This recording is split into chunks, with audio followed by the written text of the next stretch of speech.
When talking about wearable devices, what comes to your mind first? Is it a smartwatch or a pair of smart glasses? Have you ever thought about what you would do if you had an extra finger, especially a sixth finger? Would you operate it this way? Or like this way? There are a lot of ways to operate it. Yes, this is a human augmentation device developed by a few female researchers at the Institute of Cognitive Neuroscience at University College London. I call it the sixth finger, but these scientists actually refer to it as the third thumb in their related paper. You might have noticed that I did not use the term wearable device in the title, but instead refer to it as a human augmentation device. This is because while wearable devices are more familiar to most people, the most accurate term including wearable devices is human augmentation devices. Human augmentation devices refer to devices that enhance or improve human functions and abilities through technological means. These devices can include external wearable devices, implants, and wearable biotechnologies.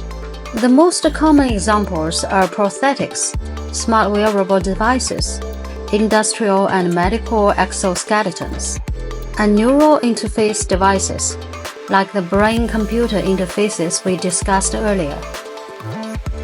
These devices allow humans to surpass their natural physiological limitations and gain enhanced abilities.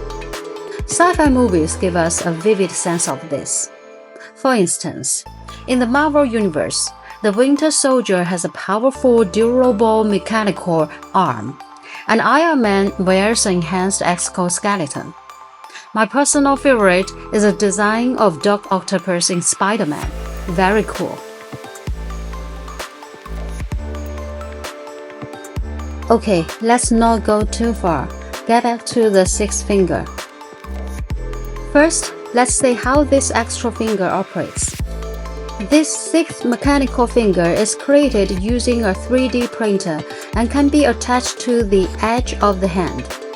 The finger bends and twists via two motors installed on the wrist, with an external battery strapped to the upper arm. The final control is achieved through two pressure sensors fixed under the big toe, which control the mechanical finger wirelessly. This means that the user can control the mechanical finger by pressing their big toes. You might wonder, since the finger is 3D printed and the control is relatively simple, can it be truly used in daily life and work? And what about the commercialization of this research?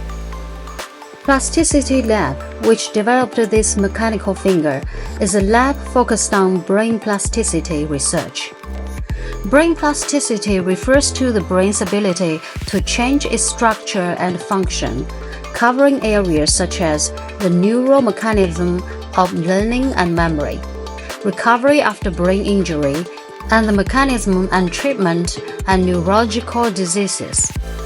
Therefore, these researchers mainly created this device to study the brain's acceptance and learning capacity for human augmentation devices.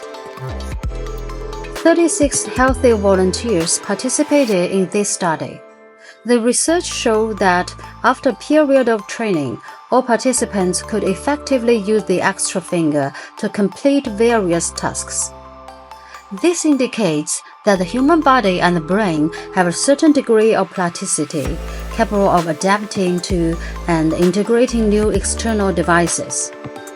Moreover, after using the mechanical finger, participants' neural body representation changed. Neural body representation is the brain's integrated mapping and representation of sensory and motor information of variable body parts. This representation helps us perceive and control our bodies, forming the basis of interacting with the external environment. The change in neural body representation means that the brain can treat the mechanical finger as part of the body, making the use of this new device more natural and smooth. The study's conclusion is quite reassuring. It shows that the human body and brain have a certain ability to adapt to new body parts, indicating the potential to further break through existing physiological limitations. Additionally, it's worth mentioning that Danny Claude, the lead product designer of the six-finger team, has continued her related research at the University of Cambridge. Her prosthetic designs are interesting, combining functionality with fashion and aesthetics, offering a refreshing change from traditional prosthetics that are often purely functional. Let's briefly have a look.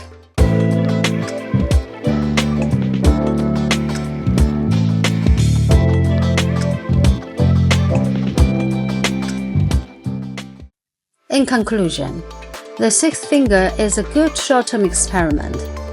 Whether the human brain can accept additional body equipment long-term still needs further research.